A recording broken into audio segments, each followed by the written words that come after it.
જય માતાજી ફેમિલી, કેમ છો બધાય? મજામાં જ હશો તમે બધાય. એવી મારા આંદલને પ્રાર્થના કરું છું કે બધા કુશળ મંગળ રહે. હું શાંતિ મકવાણા મારા વિડીયોમાં તમારું સ્વાગત કરું છું. બધાને જય માતાજી. તો ફેમિલી, હમણાં છે ને 2-3 દિવસથી એક વિડીયો બહુ વાયરલ થયો છે. તમે બધાએ પણ જોયો જ હશે કે એક ભાઈ એની બેનને ત્યાં સંતાન ન હોય ને તો એ સંતાન પ્રાપ્ત માટે માનતા કરે છે અને 151 કિલોનો વજનની કાવડ લઈ અને પગથી હાલી અને યાત્રા કરે છે એની બેન માટે.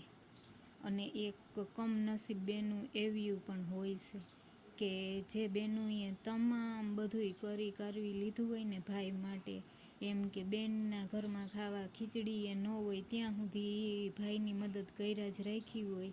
અને પછી ભાઈએ બાપની મિલકત ઉપર જે મિલકતના કાગળિયા હોય એની ઉપર સાઈન કરાવીને બેનને ધક્કો મારી દીધો હોય ને મારા જેવી બેનોને.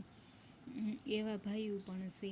અને ખરેખર મેં એ વિડીયો જોયો ને તો કસમથી મારા આંખમાં પાણી આવી ગયું, મારાથી રોવાઈ ગયું કે કુદરત કાં તો ભાઈ ન દીધો હોત અને કાં તો દીકરીનો અવતાર ન દીધો હોત.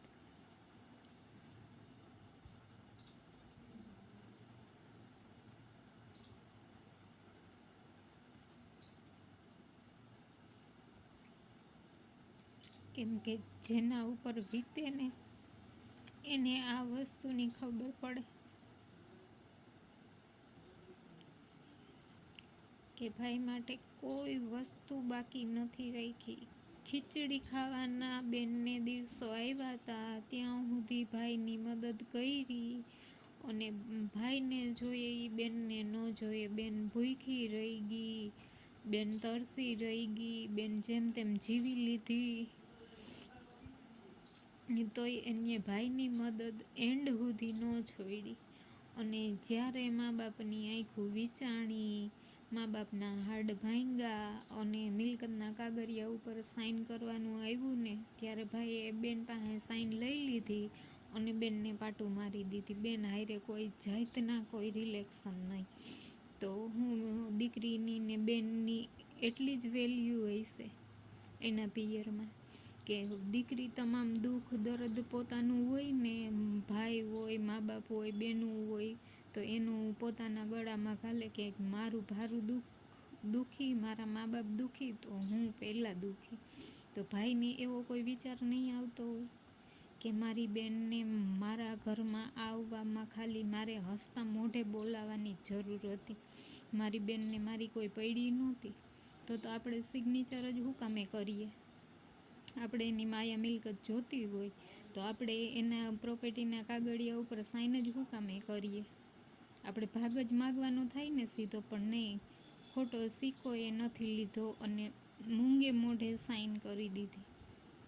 મૂંગે મોઢે સાઈન કરી દીધી. આજ એ જ બેનને ધક્કો મારી અને બહાર ફેંકવામાં આવી છે. તો એ બેન ઉપર શું વીતતી હશે? જેને આના પરિસ્થિતિ ઉપરથી જે ગુજર્યું હશે ને એ મહેસૂસ કરશે કે એના દિલ ઉપર શું વીતતી હશે. એને વારે તહેવારે એના પોતાના યાદ આવતા હશે કે નહીં આવતા હોય. એનું એકલું મન હશે ત્યારે એને એના પોતાના યાદ આવતા હશે કે નહીં આવતા હોય. એના સુખમાં દુઃખમાં, જો કે સુખ તો ઠીક છે પણ દુઃખમાં કોઈ દી બાવડું જાયેલું નથી. આપણા ઘરમાં કાંઈ નહોતું ને આ દેખાય છે ને તમને બધાને નરિયા જો આવી પરિસ્થિતિ મારી છે છતાંય મેં ભાઈને મદદ કરી દીધી. અને આજ એ જ ભાઈએ મને ધક્કો મારી અને બહાર ફેંકી દીધી કે તારો ને મારો હવે કોઈ સંબંધ નહીં. આજ પછી તું મારી ઘેરે ન આવતી. માની લીધું આપણે કે કોઈ લવ મેરેજ કર્યા હોય, કોઈ એના ઈચ્છા વિરુદ્ધ ક્યાંય ભાગી ગઈ હોય દીકરી, એના ઉપર જો આવું કાંઈ બને ને તો એ આપણને ગળેથી નીચે ઉતરી શકે. પણ જે બેનને એને જે ઘરમાં લગ્ન કરાવ્યા એ જ ઘરમાં બેન ગઈ, આજ દી સુધી એ બેનને કંઈ સારું નરસું કોઈ જાતનું કંઈ પૂછવામાં નથી આવ્યું. વારે તહેવારે એને કોઈ દી બોલાવવામાં નથી આવી. એને કોઈ દી અઠવાડિયે 15 દી મહિને દી કોઈ દી ફોન કરીને સમાચાર પૂછવાના નથી આવ્યા, કોઈ દી એને ઘેર આંટો મારવા જવામાં નથી આવ્યો, છતાં પણ ઈ બેને એના ઘરમાં 100 રૂપિયા હતા ને ત્યાં સુધી એના ભાઈની મદદ કરી. તો હવે ઈ બેનનો કોઈ વાંક છે કે ભાઈનો કોઈ વાંક છે? તમે જ કહો. આ કળિયુગ આંબી ગયો છે, કળિયુગ. જ્યાં સુધી બાપની મિલકત પોતાના નામે ન થાય ત્યાં સુધી મા બાપને ને બેનુંને ત્યાં સુધી જ હાજીજી કરવામાં આવે છે. ને હોને જો થઈ ગઈ ને મિલકત પોતાના નામે એટલે કોણ બેન, કોણ લોહીના સંબંધ, કોણ આપણું, કોણ જવાબદારી, કાંઈ કોઈ વસ્તુ નહીં જોવાની.